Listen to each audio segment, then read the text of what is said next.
Rose, sure. Nice girl. Who wants to know? I'm Alan Wake. The writer, huh?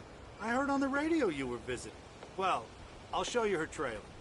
That Rose, she's a nice girl. Always pays her rent on time. As I was saying, Al, I found all sorts of weird stuff from the local newspaper's archives. This place is crazy. Disappearances, mysterious deaths, urban legends come true, and, get this, most of this stuff takes place around Cauldron Lake. Well, you ain't wrong, mister. The Indians thought the lake was a doorway to the underworld. I'm the God-fearing type myself. I don't hold with that sort of thing. Yeah, okay. Anyway, there was an island there owned by a guy called Thomas Zane. Now, some of the articles I found about him make him out to be a famous writer, but I ran a bunch of searches, couldn't find a single thing he wrote. Zane was heavily into diving, so much so that the place came to be called Diver's Isle. But the volcano under the lake erupted in 1970, and Zane went down with the island.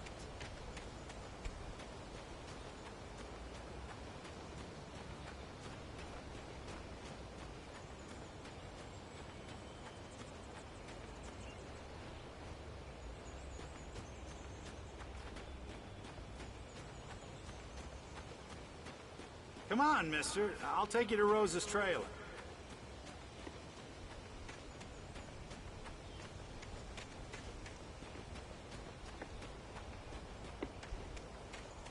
Just follow me. It's not far.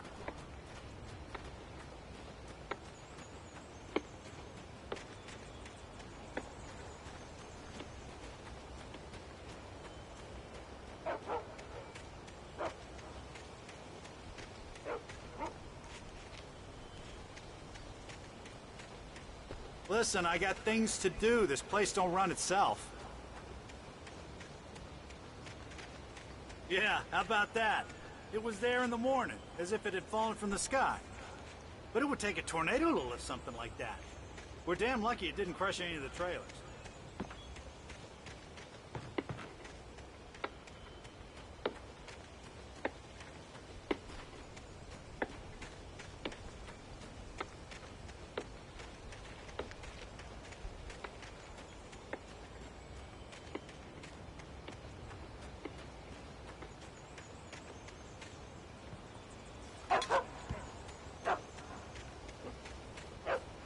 Aw, give me a break, mister. Can we just get a move on?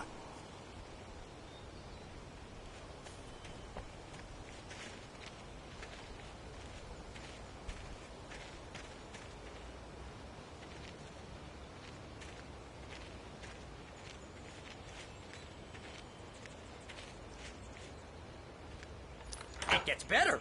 A local girl, Barbara Jagger, drowned in Cauldron Lake just a week earlier. They were lovers. Sure, Jagger's a local spook story. The Scratching Hag. Comes for you in the dark. Childish stuff like that. Anyway, Al, I'm just getting to the best part. All of the articles about this stuff were written by Cynthia Weaver. I asked around, and she's that crazy bad lady you met. What, the lamp lady? She can be a little loopy, but she's not homeless or anything. Yeah, anyway, she knew both Jagger and Zane before they both died, and she had some kind of a breakdown.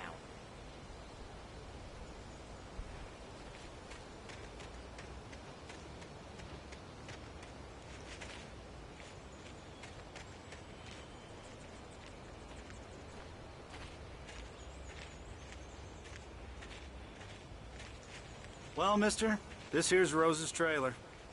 You mind me asking what you want with her? We're just here to talk to her, pal.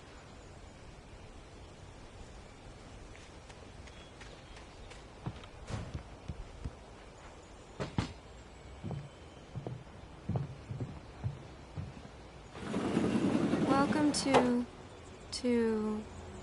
Oh dear, Mr. Wake. I'm so glad you're here. Rose, you have my manuscript? Oh. Oh, yes. Yes. Please, come in. Hey, this is really good. Rose, Yes, my manuscript. I really need it. I understand. I know what you need. A muse to inspire you. Oh, for Barry. She doesn't have anything. Yeah, hey, Al, what's... Oh... Barry! What? What?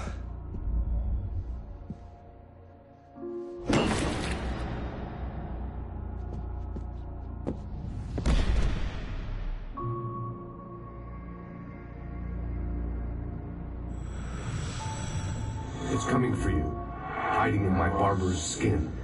I'm too weak to stop it. You must turn the lights on. I promised I'd come visit you and your lovely wife.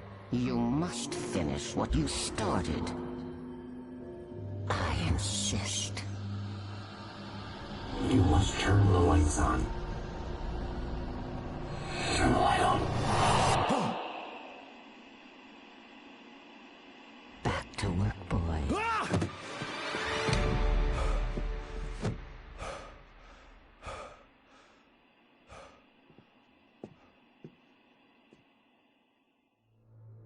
I felt nauseous, hungover. Only anger kept me going. I can't tell reality from dream anymore, but it seems I have an imaginary editor to help me. She's an old woman in a funeral dress. I call her Barbara Jagger. She's very strict. I'm writing faster and faster. My manuscript is being heavily revised.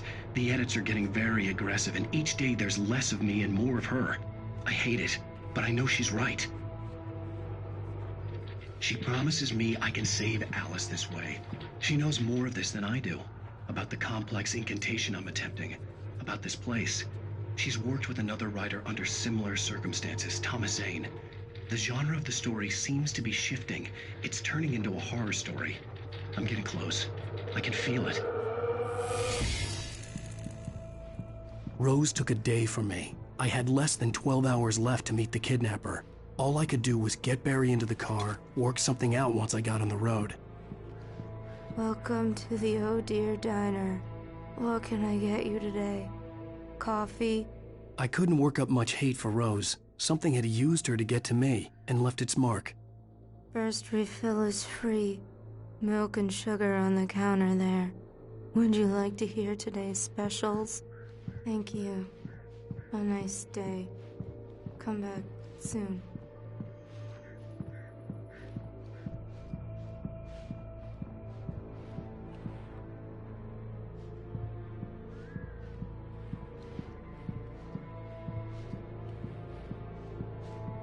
Barry was out of it. He was way too heavy to carry.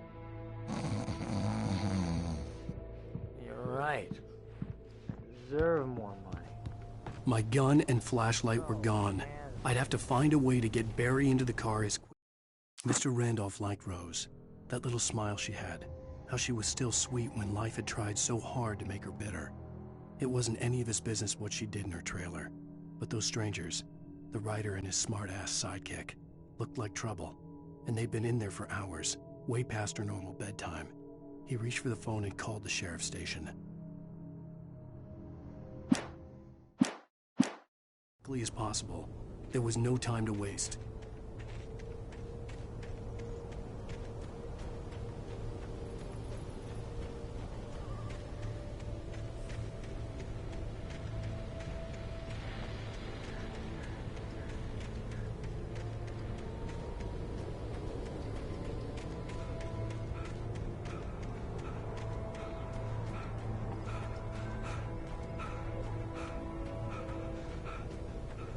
Oh, you're gonna get it now.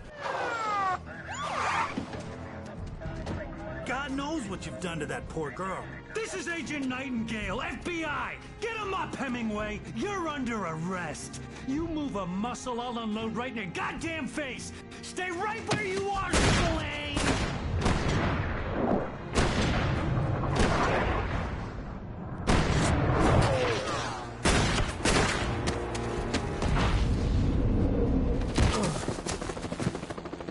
What are?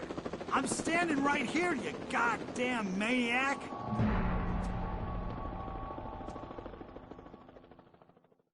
I hated to leave Barry behind, but there was no way I'd miss my appointment with the kidnapper.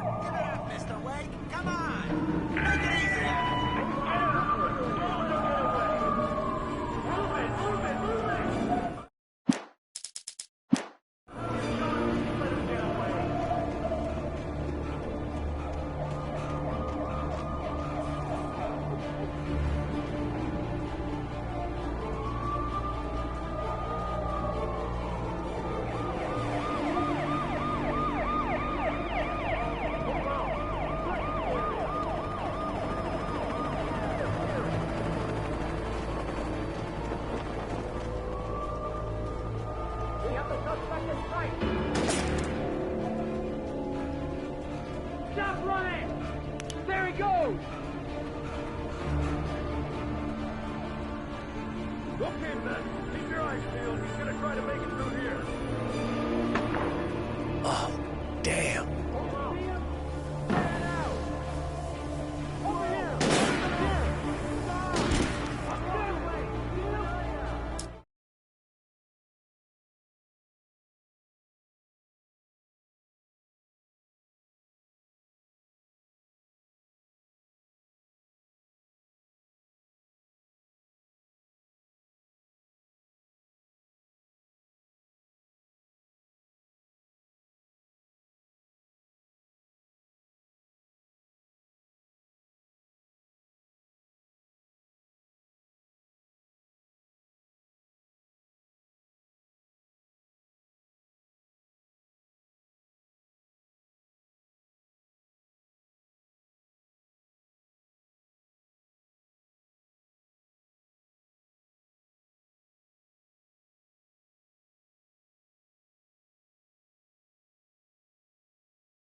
For decades, the darkness that wore Barbara Jagger's skin slept fitfully in the dark place that was its home and prison.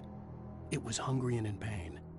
It dreamed of its nights of glory when the poet's writing had called it from the depths and given it a brief, terrible taste of power and freedom. The rock stars had stirred it from the deep sleep the poet had sunk it back to in the end. When it sensed the writer on the ferry, it opened its eyes.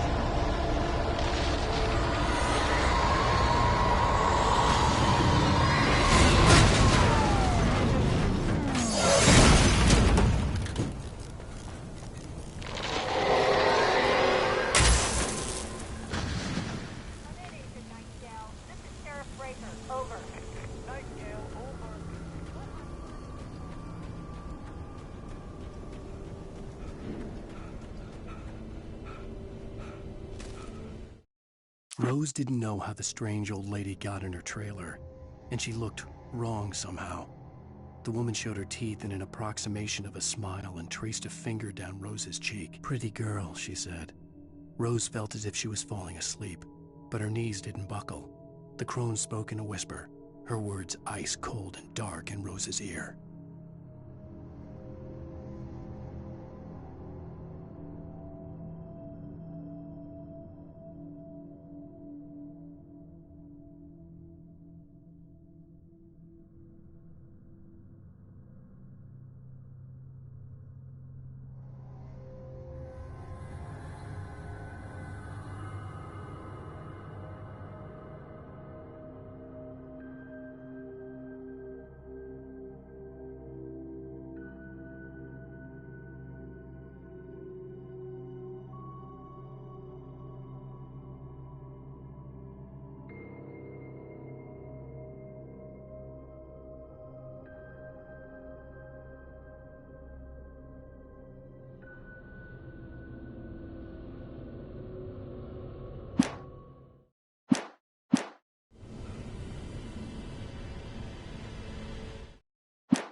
where you are, Agent Nightingale. I'm on my way. Out.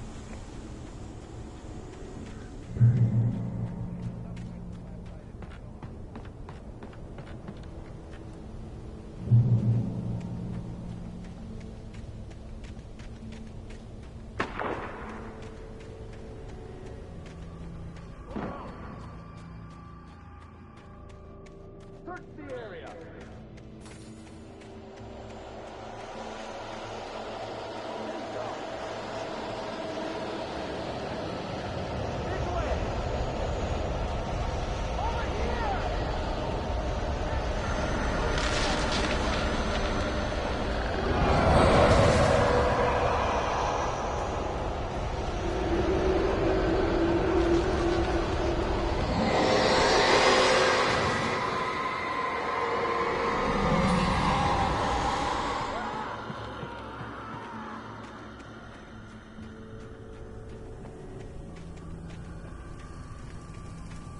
This horror was everywhere I went, circling me.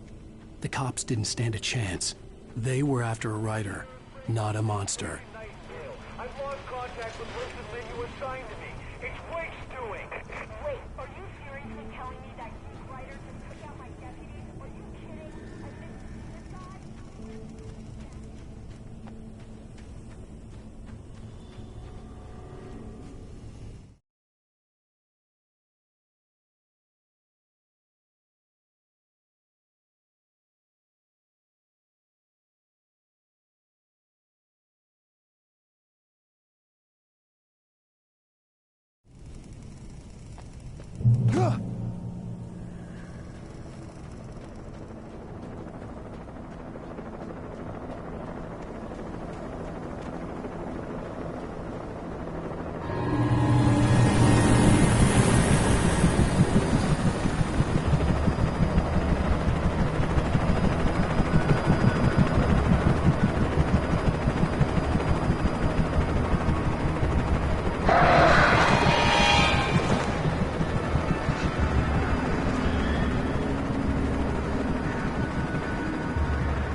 This is James. Mulligan, Thornton, come in. Over. Thornton here. James, we got both Wheeler and Rose in custody. They didn't put up a fight or anything. Why, they were... Hey, what are you doing? Come on. Sit down and give me that. James, Mulligan here. Over. Go ahead, Mulligan. Over. We got Wheeler and Rose here. Wheeler's drunk or hopped up on something. Speaking of which, that Fed had a pretty distinctive whiff of Otis Scotch about him, if you know what I mean. Over. I don't have anything on that, Deputy Mulligan. Over. Well, whatever. Anyway, Rose is just being plain weird here. You better get Doc in and take a look closer. Over.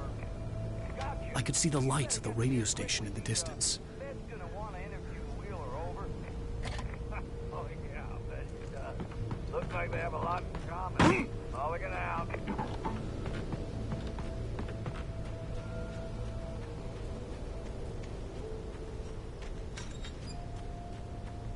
I imagined that the broadcast tower in the distance was part of the local radio station. Maine seemed like a decent guy. Perhaps he could give me directions to the coal mine.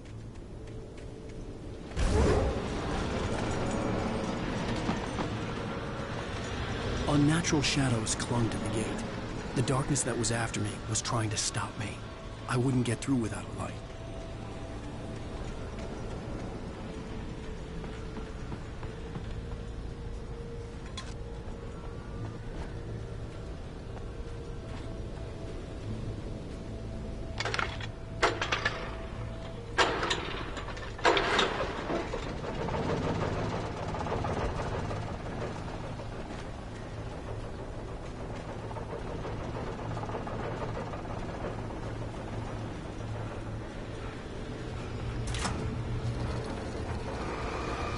The old generator conked out.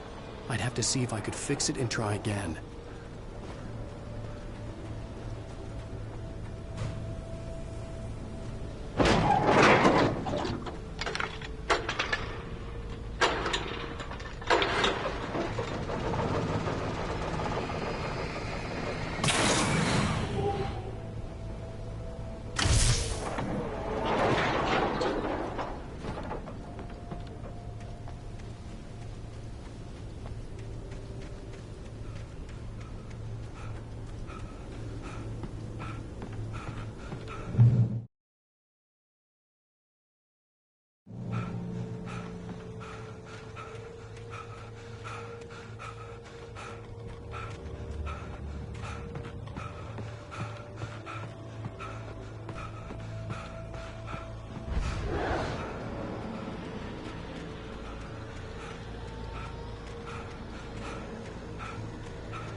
It took me a moment to recognize the flashbang grenades. They were an ideal weapon for my situation. Team 1, come in. Over. Team 1, this is Sheriff Raker. Report. Over.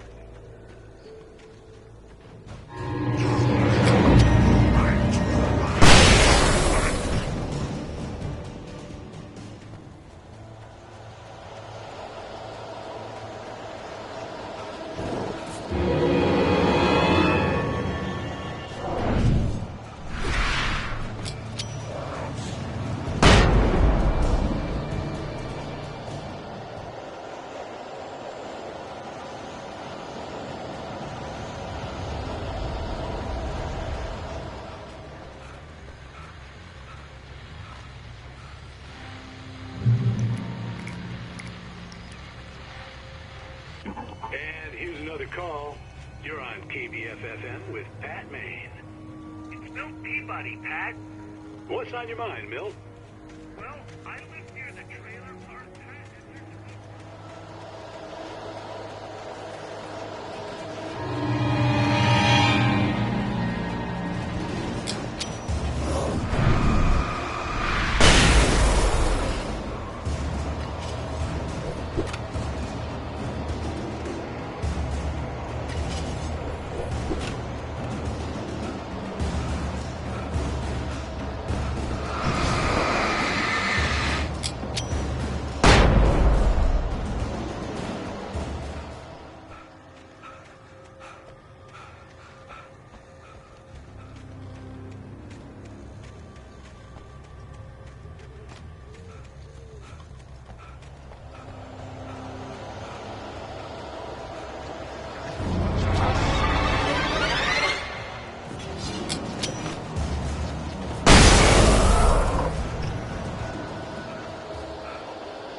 I hoped Maine could lend me a car to get to the coal mine. Oh, hello, Lorna. What do you have for us? Well, I just don't see flying cars out in this trailer park. What do you mean? It's in this radio park.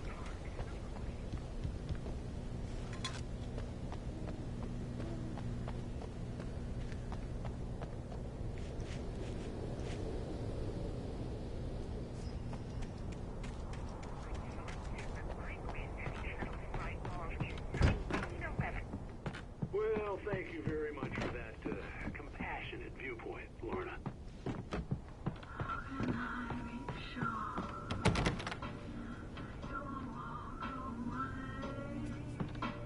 Oh, here's a little surprise. The famous writer Alan Wake just walked in, folks.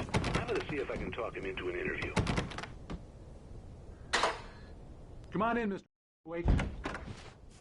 Oh, I'm so glad you could find the time to do this, Mr. Wake. Nowhere to run now, Dan Brown. You back away from me. Don't hurt. Whoa. Everyone calm down. Put the gun down. We're all friends here, right? Cool your jets, Nightingale. We got him. Judas Priest! What the hell's the matter with you? There's a civilian in there.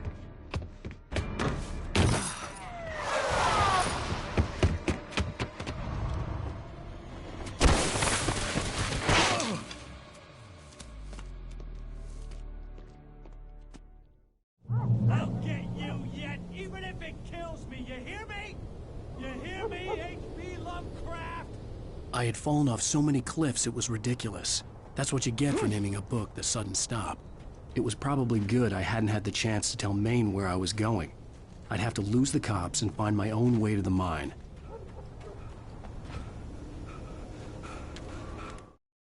Nightingale stared through the broken studio window into the dark woods. He turned around, started to walk out, but Maine grabbed his arm. "Young man, you almost shot me. You don't shoot off rounds at people like that. What's the matter with you?" Nightingale shook his arm free, marched out. His cheeks burned with rage and humiliation.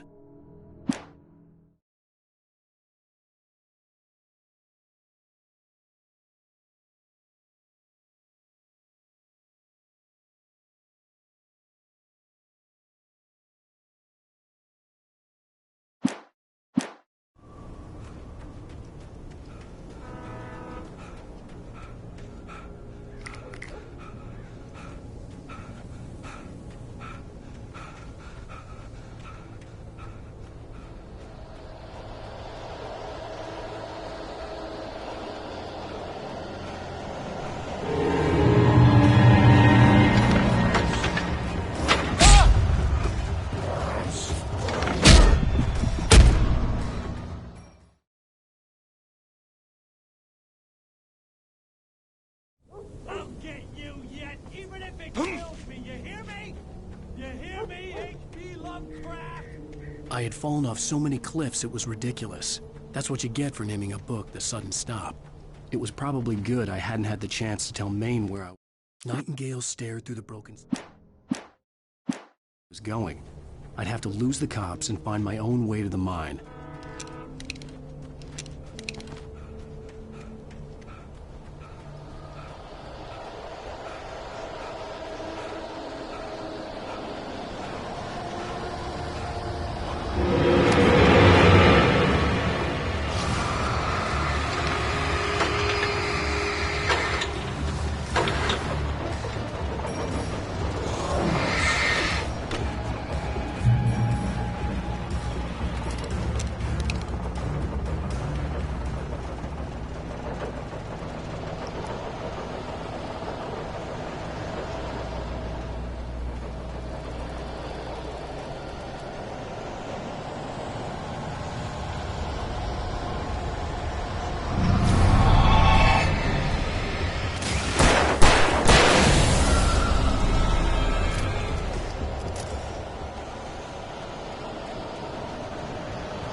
Danny had stepped out, but what stumbled back in was something else. Something alien.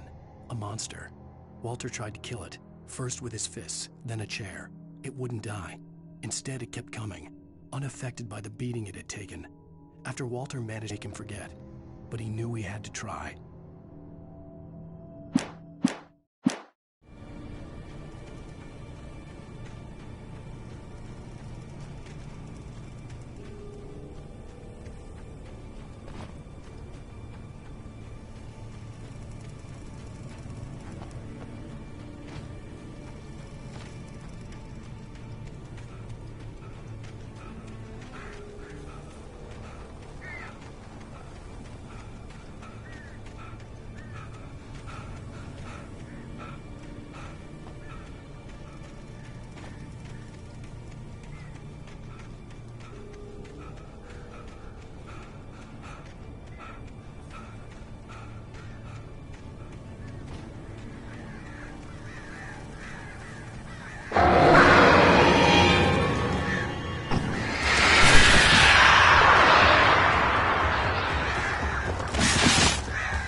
There was no sensible reason for the power company work lights to be here. It was almost as if they'd been left for someone like me to use.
The bulldozer's engine roared to life. Mud and rocks flew as it fought for traction. It crashed the concrete wall and landed heavily in the yard. If it were an animal, it would have shaken its head after the impact, fixed its eyes on me, and charged. Of course, it had no head, nor eyes. Shadows crawled on its form, twisting it into a monster. Then, it came for me.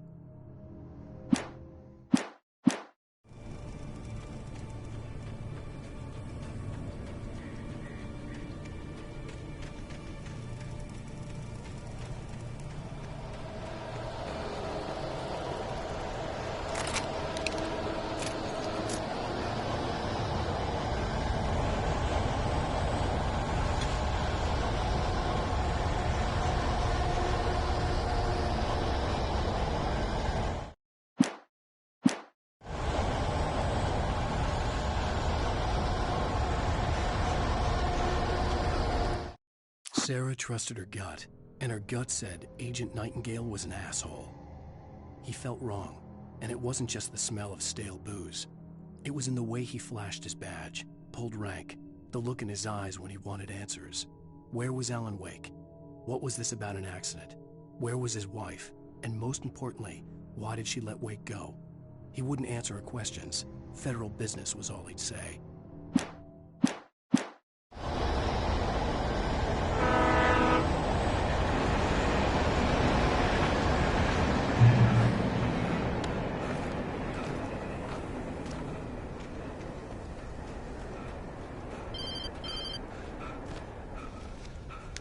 Hello? The most stubborn man I've ever met. Alice? Alice? Alan. I'm so afraid. He keeps me in the dark. Please help me. I look at you, Alan, and it's not you. Something else. Looking out from behind your eyes. Alice, I'm here. I'm so alone here. It's all gonna go to hell. You need to be careful. Cooperate. The connection had been terrible, but that wasn't the only thing that hadn't been right with the call. She sounded wrong somehow, but she had called me. The pipe wrenched itself loose from the bridge's steel framework. Wrapped in darkness, it floated in midair, twitching. For a moment, I didn't understand what I was looking at. The heavy object lurched at me with impossible force. I threw myself out of the way, but just barely. When I turned my flashlight on it, it shook in a dark rage before it flew at me again.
I could see a railway bridge up ahead, and a warehouse of some sort on the opposite shore. I hoped I could find a car from there.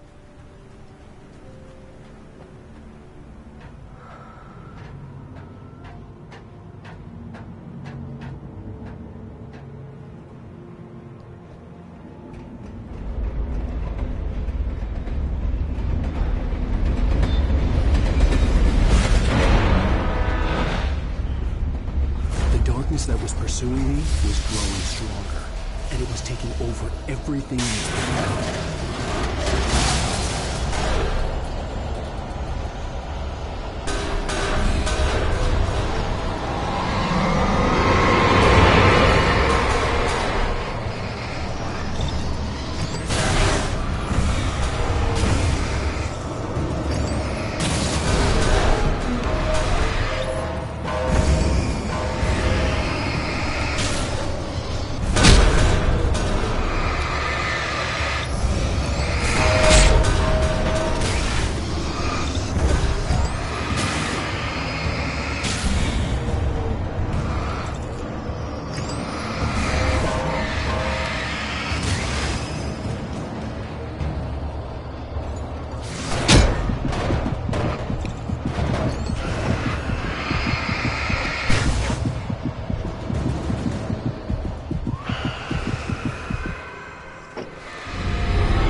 I slammed the door shut right in his smug face. He pleaded for me to open the door. True to form, the asshole actually thought I would obey. I had no sympathy left, no guilt either, not for him. I took a moment to savor the scream.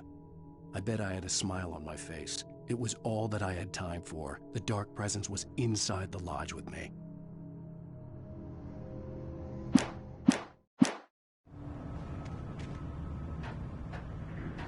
As a teenager, just starting to get interested in writing, Stephen King had been a source of inspiration to me. I thought about all the inanimate objects that had come to life in his books. No one is safe in a good horror story. Certainly not the protagonist. That's what makes them fun. This was anything but. The darkness could possess anything. And it was getting closer.